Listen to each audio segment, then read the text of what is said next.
Temple. So ఒకసారి ఆ టెంపుల్లోకి వెళ్దాం, ఒకసారి చూద్దాం, వచ్చండి.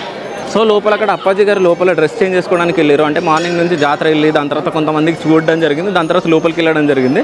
సో అక్కడ అందరూ వెయిట్ చేస్తున్నారు డోర్ దగ్గర, అంటే మమ్మల్ని చూస్తే బెటర్ అది అని చెప్పేసి. అంటే సో వాళ్ళ చూపించుకుందాం అని చెప్పేసి చాలామంది అనుకుంటున్నారు, అంటే భవిష్యత్తులో ఏం జరగబోతుంది ఏందని చెప్పేసి. సో ఇక్కడ యమునూరప్ప టెంపుల్. సో ఇక్కడికి వచ్చిన వాళ్ళు చాలామంది ఇక్కడికి వచ్చి పూజలు చేస్తారని చెప్పేసి అంటున్నారు. ఇక్కడ కొబ్బరికాయలు కొట్టడం.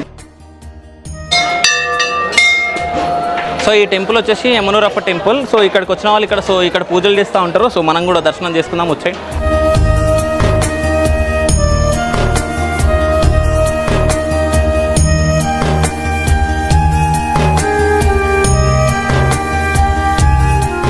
దర్శనం చేసుకున్నాం కదా ఇక్కడ. సో అక్కడ లాస్ట్లో వచ్చేసి అప్పాజీ గారి నాన్నగారి సమాధి అది. ఒకసారి అక్కడికి వెళ్దాం, వచ్చండి.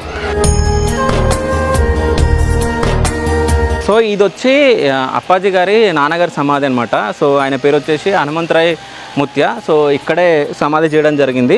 సో ఇక్కడ ఏమన్నా కోరికలు కోరుకొని ఇక్కడ ముడుపులు కడతా ఉంటారు.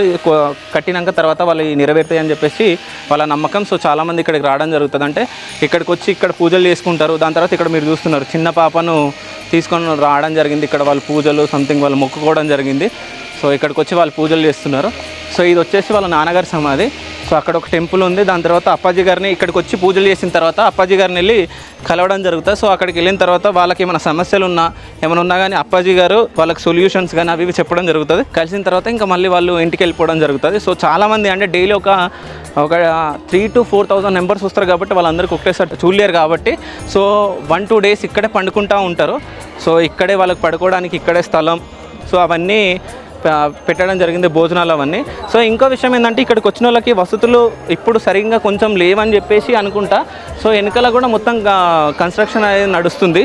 నెక్స్ట్ ఫ్యూచర్ కోసం అంటే ఇంకా చాలామంది జనాలు పెరుగుతూ ఉంటారు సో అని చెప్పేసి ప్లాన్ చేస్తున్నారు అనుకుంటా. సో వచ్చే పబ్లిక్కి అంటే వసతులు మంచిగా ఉండాలి. సో వాళ్ళు మంచిగా ఇక్కడికి వచ్చిన తర్వాత 2 రోజులు స్టే చేసినా వాళ్ళు ఏ ఇబ్బందులు పడొద్దని చెప్పేసి అనుకుంటున్నారు అనుకుంటా. సో మళ్ళీ న్యూ కన్స్ట్రక్షన్ అనేది స్టార్ట్ చేయడం జరుగుతుంది. సో ఫ్యూచర్ కోసం సో చాలామంది వస్తున్నారు కాబట్టి సో నెక్స్ట్ వాళ్ళకి ఏ వసతులు అన్నా ఏమున్నా వాళ్ళకు ఏ ఇబ్బంది కలగొద్దు అని చెప్పేసి నాకు తెలిసి ఈ కన్స్ట్రక్షన్ అనేది చేస్తున్నారు అనుకుంటా.